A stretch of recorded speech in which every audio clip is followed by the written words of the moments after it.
నమస్తే welcome to BCT news నేను కళ్యాణి వార్తల్లో ముందుగా హెడ్లైన్స్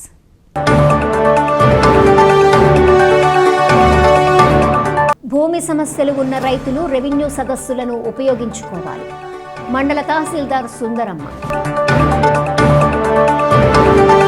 ధర్మ పరిరక్షణ కోసం కట్టుబడిన కుటుంబం మొదటి వేతనం కూడా ఇస్కాన్ దేవాలయంకు ఇవ్వడం జరిగింది ఎమ్మెల్యే గల్లా మాధవ్ రాష్ట్రంలో తెలివిగా స్మార్ట్ మీటర్లు బిగిస్తూ పేదల నడ్డి విరిచేస్తున్న రాష్ట్ర ప్రభుత్వం సిపిఐ పార్టీ సీనియర్ నాయకులు జల్దీ భాగ్యశ్రీధర్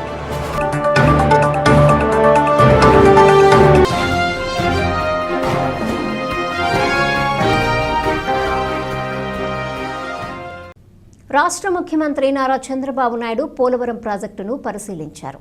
ప్రాజెక్టు పనుల తీరుపై అధికారులు ఇంజనీర్లతో సీఎం సమీక్ష చేశారు. ఈ పర్యటనలో సీఎం వెంట జలవనరుల శాఖ మంత్రి నిమ్మల రామానాయుడు, అధికారులు తదితరులు పాల్గొన్నారు.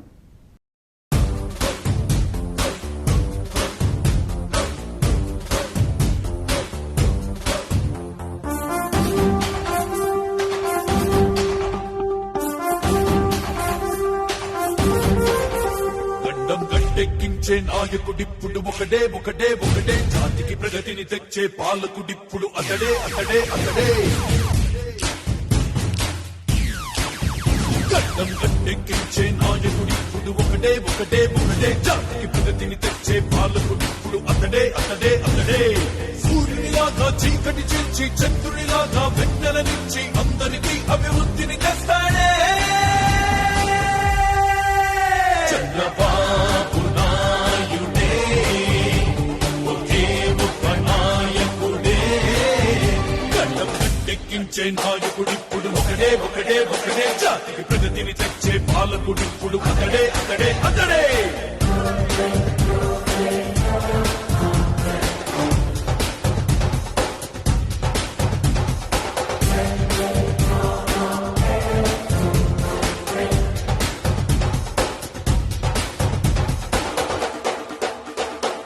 బాపట్లపట్నంలోని చీలు రోడ్డు సెంటర్ వద్ద వేంచేసి ఉన్న రుక్మిణి సమేత పాండురంగ స్వామివారి దేవాలయం ప్రాంగణంలో ధనుర్మాస ఉత్సవాలను అంగరంగ వైభవంగా ప్రారంభించారు. ఈ సందర్భంగా స్వామివారికి అభిషేకం, అమ్మవారికి విశేష కుంకుమార్చన, పూజా కార్యక్రమాలు నిర్వహించారు. ఈ కార్యక్రమాలను అర్చక స్వాములు నెమలికంటి హనుమంతరావు, చిట్టిబాబు, కౌండిన్య, ప్రసాద్ సాయి తదితరులు పర్యవేక్షించారు.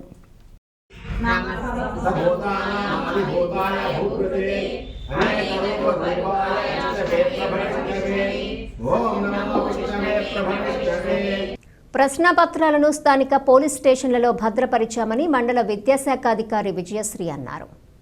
10వ తరగతి అర్ధ సంవత్సర పరీక్ష లెక్కల పేపర్ సామాజిక మాధ్యమాలలో ప్రత్యక్షం కావడంతో ఉన్నతాధికారులు మ్యాథమెటిక్స్ పేపర్ను రద్దు చేశారు. మండల విద్యాశాఖ అధికారులు పెట్టెలలో భద్రపరిచి సీల్ చేశారు. ఈ సందర్భంగా మండల విద్యాశాఖ అధికారి విజయశ్రీ మాట్లాడుతూ ఇప్పటికే తెలుగు, ఇంగ్లీష్, హిందీ పరీక్షలు అయిపోయాయని, మ్యాథమెటిక్స్ 20న జరుగుతుందని, మిగిలిన సబ్జెక్టులు యథావిధిగా జరుగుతాయని తెలిపారు. ఈ కార్యక్రమంలో ఎంఈఓ మనోరంజని, సిబ్బంది ప్రసాద్ తదితరులు పాల్గొన్నారు.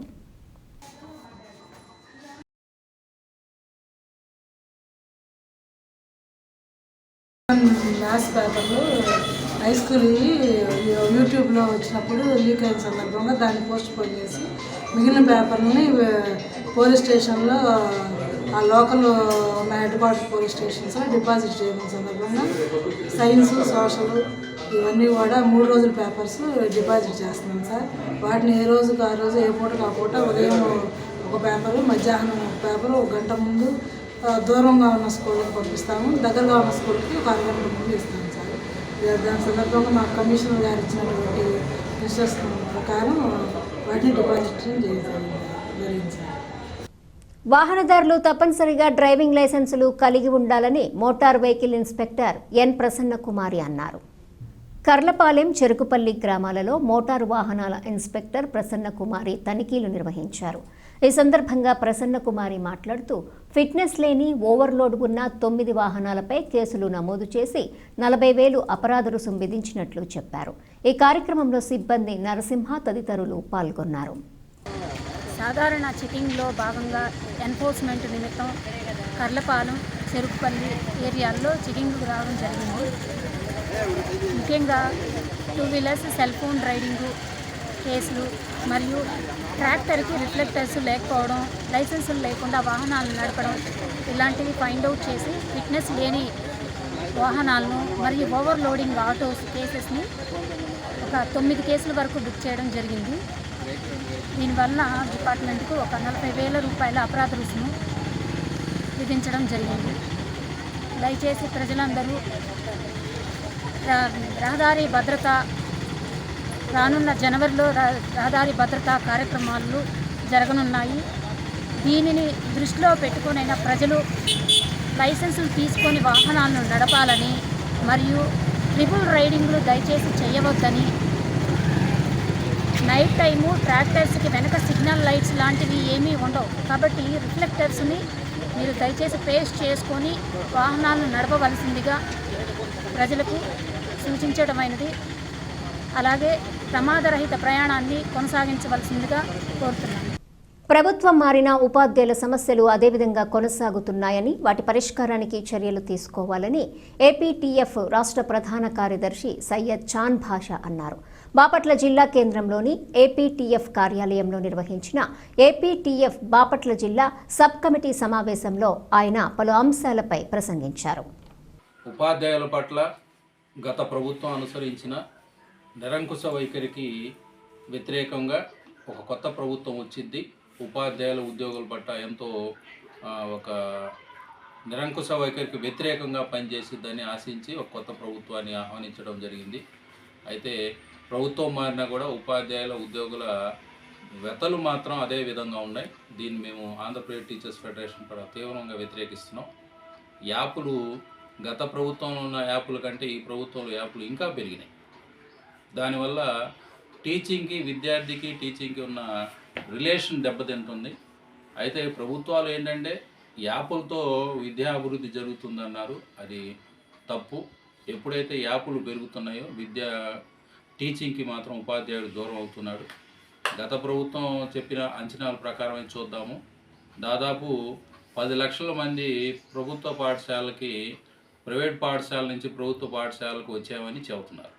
అయితే 2019 నుంచి ఇప్పుడు దాకా దాదాపు 5 సంవత్సరాల్లో ఒక్క ఉపాధ్యాయుడి పోస్టు కూడా ఏ ప్రభుత్వం, గత ప్రభుత్వం కానీ ఈ ప్రభుత్వం కానీ ఇంతవరకు ఇవ్వాల.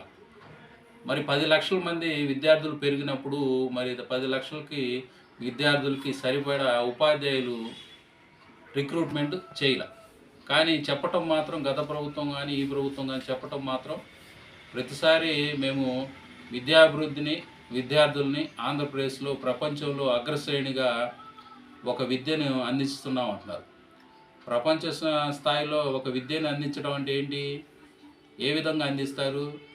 విద్యార్థికి చెప్పే సరిపడే విద్యార్థులు మన టీచర్స్ రిక్రూట్మెంట్ చేయటం వల్ల కానీ సరిపోతుంది. కానీ ప్రభుత్వం ఏంటంటే రిక్రూట్మెంట్ చేయకుండా అవసరమైతే మీకు ఐఎఫ్పి ప్యానెల్స్ ఇస్తాం, డిజిటల్ చేస్తూ ఉంటున్నారు. కానీ ఐఎఫ్పి ప్యానెల్స్ డిజిటల్ చేయటం వల్ల విద్యాభివృద్ధి జరుగుతుందా అనేది ఒకసారి ప్రభుత్వాలు కూడా ఆలోచించాల్సిన ఆవశ్యకత ఉంది. అయితే ఇంతవరకు డిఎస్సి నోటిఫికేషన్ కూడా ఇవ్వలేదు. డిఎస్సిని త్వరగా రిక్రూట్మెంట్ చేయాలి. ఇదివరకు ఏంటంటే గతంలో నెల ప్రమోషన్స్ ఉండేవి. దాదాపు 1 year నుంచి నెల ప్రమోషన్స్ ఆగిపోయినాయి. ఈ ప్రమోషన్స్ ఆగిపోవడం వల్ల ఏంటంటే ప్రమోషన్కి చివరిలో ఉన్న ఉపాధ్యాయులు ప్రమోషన్ తీసుకోకుండానే రిటైర్డ్ అవుతున్నారు. తర్వాత సిపిఎస్ ఒక సమస్య ఉంది. 2004 నుంచి దాదాపు 20 సంవత్సరాల నుంచి సిపిఎస్తో బాధపడుతున్న ఉద్యోగ ఉపాధ్యాయులు ఎంతోమంది ఉన్నారు.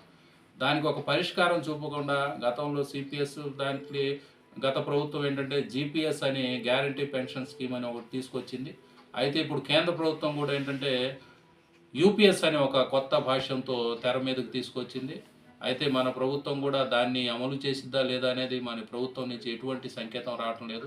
ఉపాధ్యాయ సంఘాలుగా, ఉద్యోగ సంఘాలుగా ఏంటంటే సిపిఎస్కి ఆల్టర్నేటివ్ ఓపీఎస్ ఒక్కటే, యూపీఎస్ కానీ జీపీఎస్ కానీ ఆమోదించే పరిస్థితుల్లో ఉద్యోగులు లేరు, ఉపాధ్యాయ సంఘాలు లేరు, ఉద్యోగ సంఘాలు కూడా ఏవి లేరు. కాబట్టి వెంటనే సిపిఎస్కి ఆల్టర్నేటివ్ ఓపీఎస్ మాత్రమే, ఓపీఎస్ అమలు పరిచే విధంగా ప్రభుత్వాలు ఆ నిర్ణయం తీసుకుంటే ఉద్యోగ ఉపాధ్యాయ సంఘాలు హర్షిస్తాయి.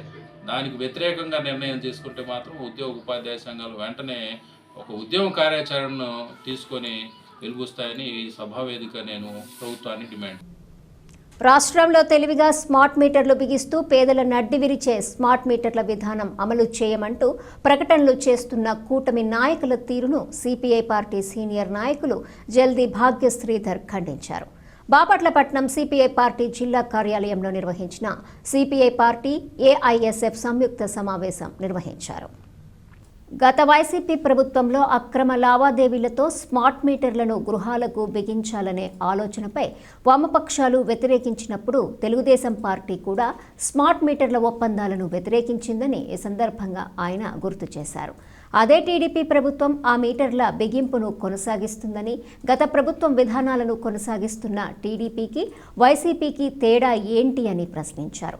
ప్రజలు గగ్గోలు పెడుతూ వాపోతున్నారని ఆయన పేర్కొన్నారు.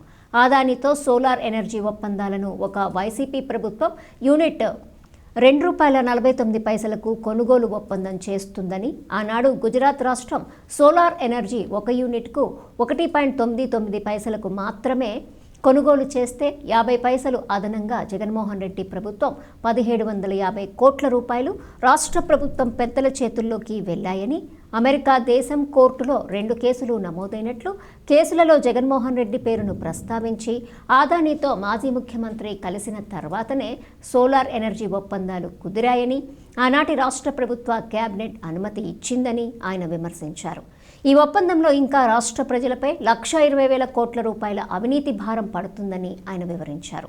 రాష్ట్ర ప్రభుత్వం ముఖ్యమంత్రి చంద్రబాబు నాయుడు అధికారంలోకి వచ్చే ముందు కరెంటు ఛార్జీలు పెంచబోమని, ట్రూ అప్ ఛార్జీలు పెంచనని ప్రజలకు హామీ ఇచ్చి అధికారంలోకి వచ్చి నేడు ₹15,000 కోట్ల పైచిలుకు రాష్ట్ర ప్రజలపై భారం మోపుతూ కరెంటు ఛార్జీలు పెంచుతున్నారని, నిత్యావసర ధరలు తగ్గించాలని, పెంచిన విద్యుత్ ఛార్జీలు తగ్గించాలని, స్మార్ట్ మీటర్లు ఎత్తివేయాలని, దీనిని భారత కమ్యూనిస్టు పార్టీ సిపిఐ తీవ్రంగా వ్యతిరేకిస్తూ పేదల నడ్డి విడిచేటటువంటి విధానాన్ని తెలివిగా వ్యవహరిస్తూ స్మార్ట్ మీటర్ల విధానం, ఈ కరెంటు ఛార్జీలు తగ్గించే వరకు, స్మార్ట్ మీటర్ల ఒప్పందాలు ఆపే వరకు పోరాడుతుందన్నారు. అనంతరం బస్టాండ్ సెంటర్ నుండి నిరసన తెలియజేస్తూ ర్యాలీ నిర్వహించారు.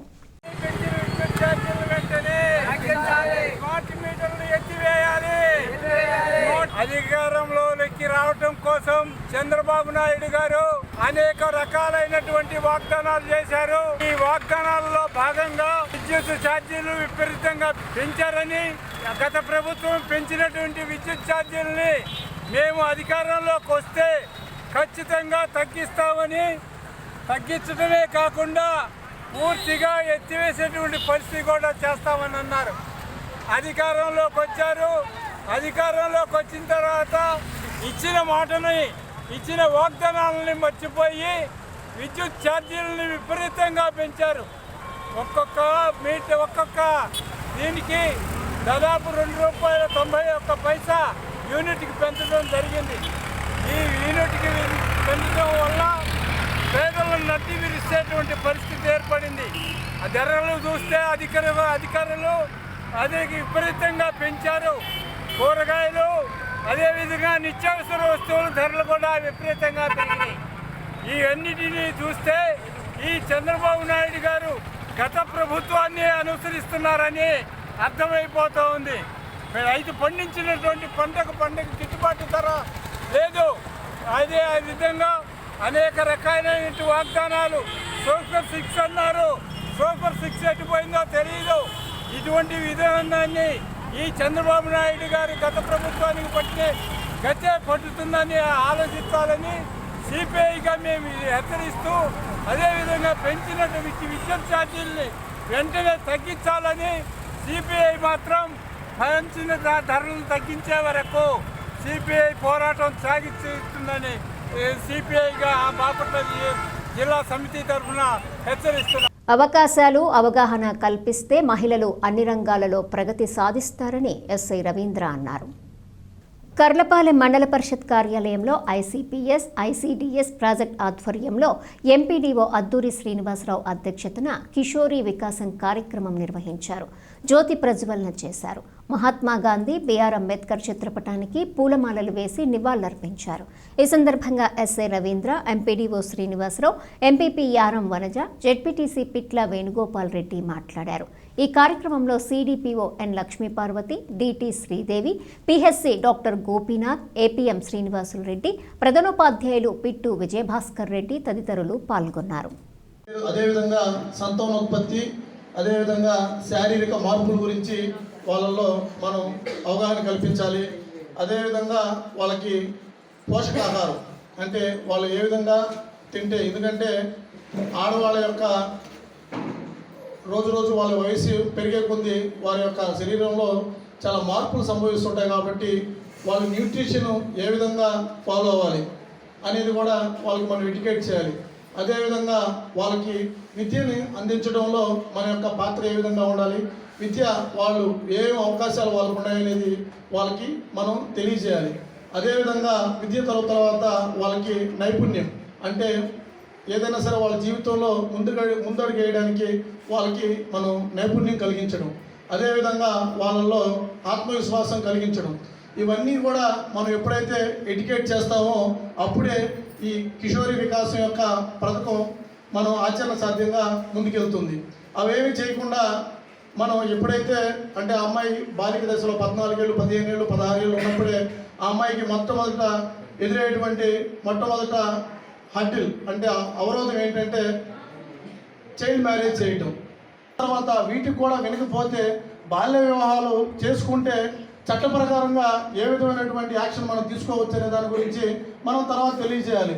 మనకు బాల్య వివాహాల నిరోధక చట్టం సెక్షన్ 9 ఏం చెప్తుందంటే ఎవరైనా సరే ఆడపిల్లకి వయసు 18 సంవత్సరాలు నిండకుండా వివాహంగా చేసినట్లయితే చేసుకున్నటువంటి పెళ్లి కొడుకును ముద్దాయిగాను, అదేవిధంగా ఆ పెళ్లికి అటెండ్ అయినటువంటి బంధువుల్ని, ఫోటోగ్రాఫర్ని, భోజనాలు పెట్టే వాళ్ళని అందరినీ కూడా ముద్దాయిలుగా తీసుకొని రావడం జరుగుతుంది. అదేవిధంగా ఎవరైతే వివాహం చేసుకుంటారో బాలిక, ఆ బాలికని మనం బాధితురాలుగా పరిగణించబడతాం. ఆవిడేం ముద్దాయి కాదు. ఆవిడకి ఇష్టమైనప్పటికీ ఆవిడని బలవంతంగా ఆవిడ పెద్దల యొక్క ఇష్టాన్ని ఆవిడంతా రుద్ది ఆవిడని పెళ్లికి ఒప్పించినప్పటికీ కూడా ఆవిడ ఎప్పుడు కూడా ముద్దాయి కాదు, ఆవిడ ఎప్పుడు కూడా బాధితురాలుగానే ఉంటుంది. ఆ బాధితురాలని మనం పేరెంట్స్కైనా అప్పచెప్పొచ్చు. పేరెంట్స్ కూడా తీసుకోవడానికి ఇష్టపడకపోతే మనకు చాలా బాలికల సంరక్షణ గృహాలు మనకు జిల్లా కేంద్రాల్లో ఉన్నాయి, వాటికి కూడా మనం తరలించవచ్చు. మన దైనందిన కార్యక్రమాల్లో ఇలాంటి ఏదైనా వస్తే దాని గురించి యాక్షన్ తీసుకునే విధంగా మనం అందరం కూడా ప్రయత్నం చేయాలి. 11 సంవత్సరాల నుండి 12 సంవత్సరాలు బాలికలు, కిషోర్ బాలికలు అంటారు, వారికి 100 రోజుల ప్రోగ్రాంగా బాలికా కిషోర్ వికాసం అనేది ఏర్పాటు చేయడం జరుగుతుంది. కాబట్టి స్కూళ్ళల్లో కమిటీలు ఏర్పాటు చేసి ఈ వయసు పిల్లలకు కూడా బాల్య వివాహాలు, రక్తహీనత, అదేవిధంగా అక్రమ రవాణా, లైంగిక వేధింపులు వీటన్నిటిపై కూడా అవగాహన కల్పించడం జరుగుతుంది. జరిగింది చాలా ఇబ్బందికరం. తర్వాత వాళ్ళ జీవితం కూడా చాలా ఇబ్బందికరంగా ఉంటాయి. ఇవన్నింటిని కూడా గ్రామాల్లోకి వెళ్ళి మీరందరూ కూడా మోటివేట్ చేసి చెప్పాలి. అది ఒక మాట అంటాను, సమాజంలో మగపిల్లడితో పాటు ఆడపిల్ల బరాబర్ 10% అన్నా తక్కువే. ఎందుకంటే ఫీల్డ్కి వెళ్ళేసరికి ఆడపిల్ల అనేది చాలా ఎన్నో సమస్యలు ఎదుర్కొంటుంది. ఎందుకంటే పెద్ద మనిషి పరంగా మగపిల్లడికి 2 దెబ్బలు వేసినా కానీ ఆ దెబ్బలు తగిలిన 4 రోజులు గాయం మాయిందేమో, కానీ ఆడపిల్ల మీద పడినటువంటి గాయం కానీ నింద కానీ మాంది, అది రిపీట్ అవుతూ ఉంటుంది. చెప్తూ ఉంటారు, మన పల్లెటూరులో ఎక్కువ చిన్నపిల్లలకి మ్యారేజ్ చేస్తున్నారు మేడం, అవి మీరు మీ దృష్టిలో పెడుతున్నాం, ఒకసారి మీరు ఫాలోఅప్ చేస్తే బాగుంటుంది అని.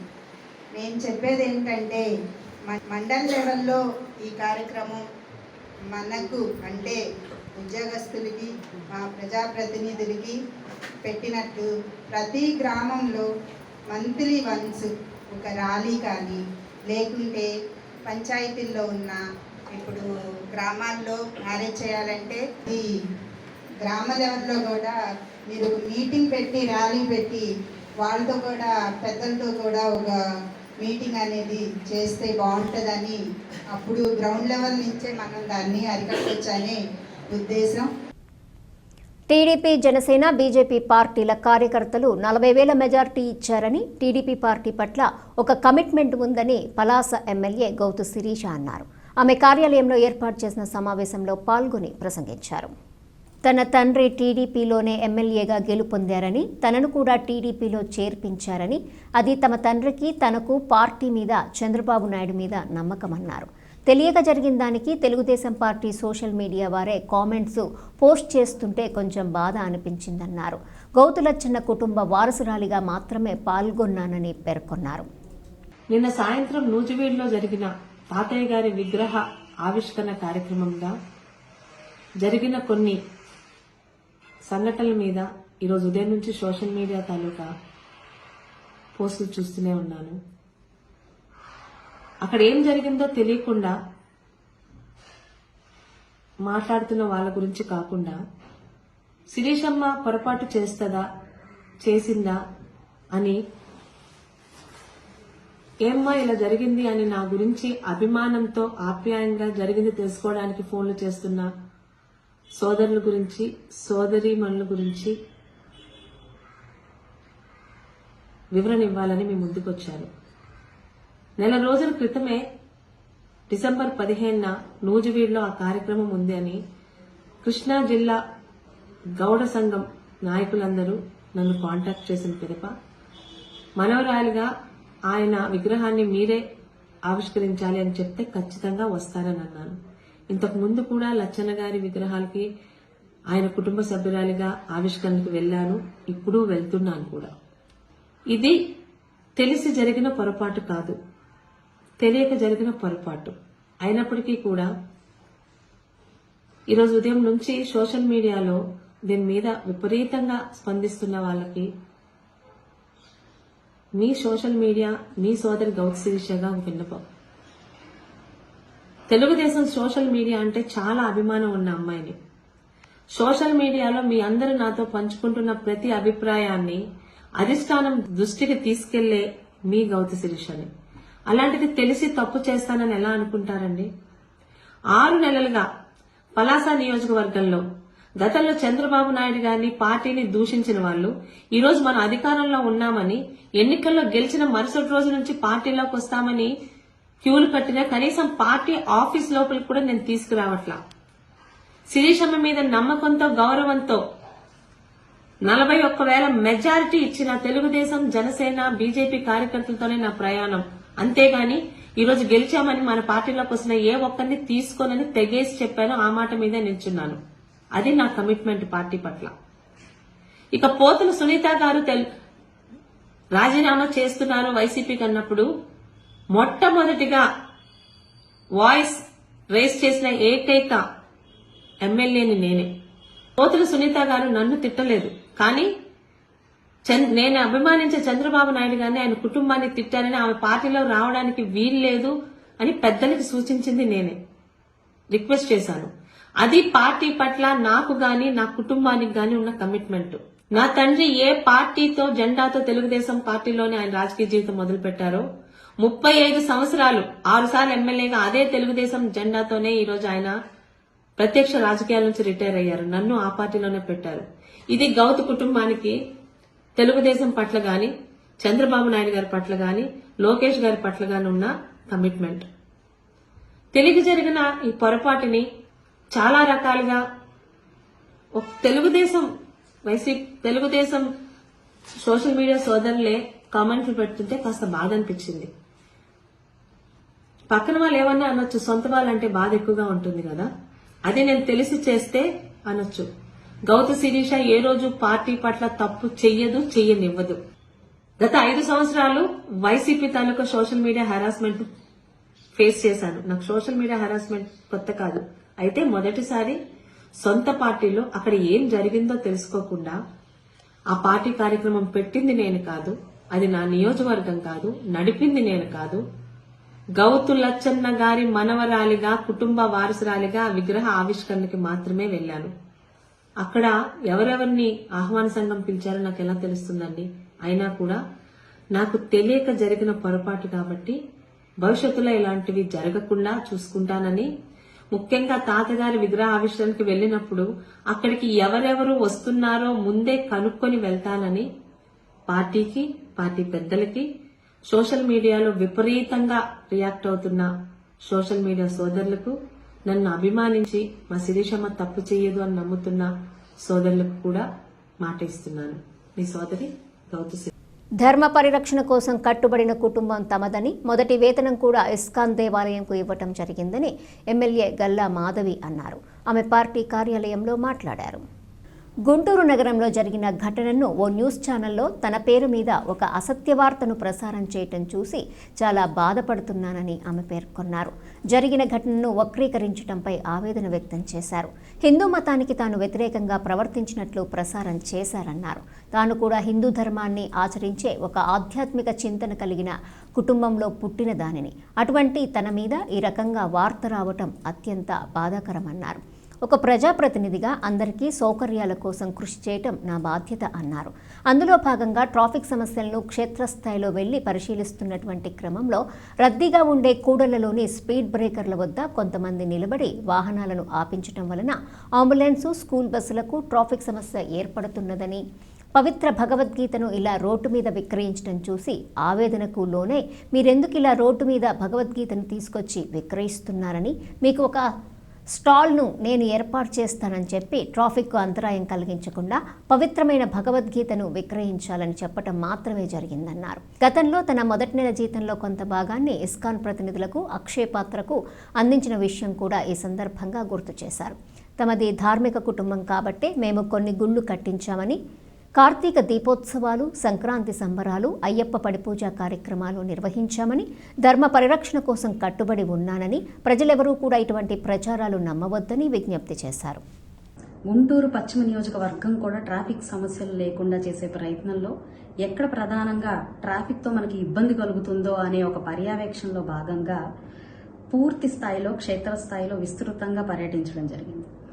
కొన్ని కూడళ్ల దగ్గర ఇస్కాన్ భక్తులందరూ కూడా ఈ యొక్క భగవద్గీతను విక్రయిస్తూ కనిపించారు. అయితే ఒక వారం పాటుగా ఈ యొక్క ప్రక్రియ జరుగుతూ ఉంది. కొన్ని సందర్భాల్లో అనేక ప్లేసెస్ లో ఈ యొక్క ట్రాఫిక్ జామ్స్ అనేవి జరుగుతూ ఉన్నాయి. దాదాపుగా పావు గంట పాటు నా కారు, అదే విధంగా వెనకాల స్కూల్ బస్సులు, అదే విధంగా ఆ వెనకాల ఉన్న అంబులెన్స్ కూడా చిక్కుకొని తీవ్ర స్థాయిలో ట్రాఫిక్ అసౌకర్యం కలిగించే విధంగా నేను గమనించడం జరిగింది. దీన్ని దృష్టిలో పెట్టుకుని వారి వద్దకు వెళ్లి పిలిచి, ఇలా ట్రాఫిక్ అంతరాయం కలిగించేలాగా మీరు చేసే ఈ పని కాకుండా పక్కన ఒక చిన్న స్టాల్ ని ఏర్పాటు చేయిస్తాను, అక్కడి పవిత్ర గ్రంథాన్ని మీరు విక్రయించేస్తే చాలా బాగుంటుంది. ధర్మ పరిరక్షణ కోసం, దాన్ని విస్తృతంగా ప్రచారం కోసం చేసే పని ఎంతో సమర్థవంతమైనప్పటికీ కూడా ఈరోజు ఇలా ట్రాఫిక్ ఇబ్బంది కలిగించే విధంగా, మనని ఇంకొక నలుగురు ప్రశ్నించే విధంగా ఉండకూడదు అనే ఒక ప్రయత్నంలో భాగంగా వారిని పిలిచి ప్రశ్నించడం జరిగింది. అయితే ముందుగా అసలు ఇస్కాన్ అనే సంస్థకి ఇలా క్రయ విక్రయాలు ప్రక్రియ ఉందా లేదా అనే ఒక అనుమానంతో నేను గుంటూరు ఇస్కాన్ వారికి, అదేవిధంగా విజయవాడ ఇస్కాన్ వారికి కాల్స్ చేసి, మీరు దీన్ని ఇలా చెయ్యాలి, విస్తృతంగా మీరు దీన్ని ప్రచారం చెయ్యాలి అని కోరారా, రాష్ట్రంలో పలు ప్రాంతాల్లో ఇలా జరుగుతుంది అని నా దాకా వచ్చాయి, ఇది మీ యొక్క ఇనిషియేషనా అని చెప్పి నేను వాళ్ళని అడగడం జరిగింది. వారు పూర్తిగా ఇది మాకు సంబంధం లేని విషయము, మేమెప్పుడూ కూడా ఇలాగా క్రయ విక్రయాలు చేయమని చెప్పలేదు. అక్షయ పాత్ర వారికి కూడా ఎన్నో రకాలైన కాల్స్ వస్తున్నాయి, ఇది చాలా తీవ్ర మనస్తాపానికి చెందించే విషయంగా ఉంది, ఇది కరెక్ట్ పద్ధతి కాదు అని చెప్పి వారికి కూడా ఎంతో మంది అడిగి తెలుసుకున్న పరిస్థితి ఉంది అని చెప్పి వారు కూడా బాధపడడం జరిగింది. ఈ అన్నిటినీ మనసులో పెట్టుకుని, దృష్టిలో పెట్టుకుని ఆ రోజు ఏదైతే ఉందో ఒక కూడలిలో వారిని పిలిచి, మీరు చేస్తున్న ఈ ప్రక్రియ సమంజసమేనా, ఇలా ప్రజలకు అసౌకర్యం కలిగించడం సమంజసమేనా, మన ధర్మం ఇదేనా మనకి నేర్పిస్తున్నది అని చెప్పి వాళ్ళని ప్రశ్నించడం జరిగింది. అయితే దీన్ని కొన్ని ఛానల్స్ వాళ్ళు చాలా డైవర్ట్ చేస్తూ, ఇది మతపరమైన సమస్యగా దాన్ని పరిగణిస్తూ ఈ రోజు నా మీద ఒక దుష్ప్రచారాన్ని చాలా విస్తృతంగా వీడియోస్ రూపంలో అనేక ప్రాంతాలకి పంపిస్తూ, అనేక ధర్మ సంఘాలకి పంపిస్తూ దీన్ని చాలా సైడ్ ట్రాక్ చేస్తూ ఉన్న క్రమంలో ఇస్కాన్తో నాకున్న అనుబంధం చాలా పవిత్రమైంది, గొప్పది, చాలా లోతైనది. నా ఫస్ట్ జీతం కూడా నేను ఇస్కాన్ వారికి అందించడం జరిగింది. అదేవిధంగా మా యొక్క ధార్మిక కార్యక్రమాలు మీరు చూస్తే ఎన్నో రకాలైన గుళ్ళు కట్టించడం, ఎన్నో రకాలైన పూజా కార్యక్రమాల్ని మేము నిర్వర్తించడం, కార్తీక దీపోత్సవాల పేరుతో, దసరా సంబరాల పేరుతో మన సంస్కృతిని, మన మతాన్ని, మన ధర్మాన్ని కాపాడే ప్రయత్నాలు ఎన్నో రకాలుగా మా కుటుంబం మొత్తం కూడా ఎప్పుడు నిరంతరం అందులోనే ఉంటుంది. అయితే భూమి సమస్యలు ఉన్న రైతులు రెవెన్యూ సదస్సులను ఉపయోగించుకోవాలని తహసీల్దార్ సుందరమ్మ అన్నారు. కర్లపాలెం మండలం చింతాయపాలెం గ్రామంలో రెవెన్యూ సదస్సు నిర్వహించారు. Data folding, web land 22A సమస్యలపై 8 దరఖాస్తులను రైతులు అందజేశారు. ఈ సందర్భంగా సుందరమ్మ మాట్లాడారు. ఈ కార్యక్రమంలో గ్రామ sarpanch Peta Srinivasarao, RI Rajender, surveyor Sriramamurthy, VRO Subhani, కార్యదర్శి పావని తదితరులు పాల్గొన్నారు. రోజు గ్రామ రెవెన్యూ సదస్సుల్లో భాగంగా చింతాయపాలెం గ్రామంలో రెవెన్యూ గ్రామ సదస్సు జరుగుతుంది. దీనిలో ఇప్పటివరకు 5 అప్లికేషన్లు వచ్చి ఉన్నాయి. ఈ 5లో మ్యూటేషన్స్, తర్వాత డాటా పోర్టింగ్, తర్వాత 6, 8 కాలమ్స్ సవరణకి వచ్చున్నాయి. ప్రస్తుతం జరుగుతూ ఉంది. ఈ గ్రామస్తులందరూ కూడా ఈ అవకాశాన్ని ఉపయోగించుకోవాల్సిందిగా తెలియజేస్తున్నాను. వార్తలు ముగించే ముందు హెడ్లైన్స్ మరోసారి.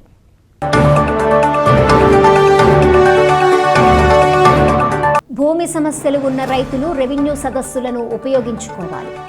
మండల తహసీల్దార్ సుందరమ్మ. ధర్మ పరిరక్షణ కోసం కట్టుబడిన కుటుంబం. మొదటి వేతనం కూడా ఇస్కాన్ దేవాలయంకు ఇవ్వడం జరిగింది. ఎమ్మెల్యే గల్లా మాధవ్. రాష్ట్రంలో తెలివిగా స్మార్ట్ మీటర్లు బిగిస్తూ పేదల నడ్డి విరిచేస్తున్న రాష్ట్ర ప్రభుత్వం. సిపిఐ పార్టీ సీనియర్ నాయకులు జల్దీ భాగ్యశ్రీధర్.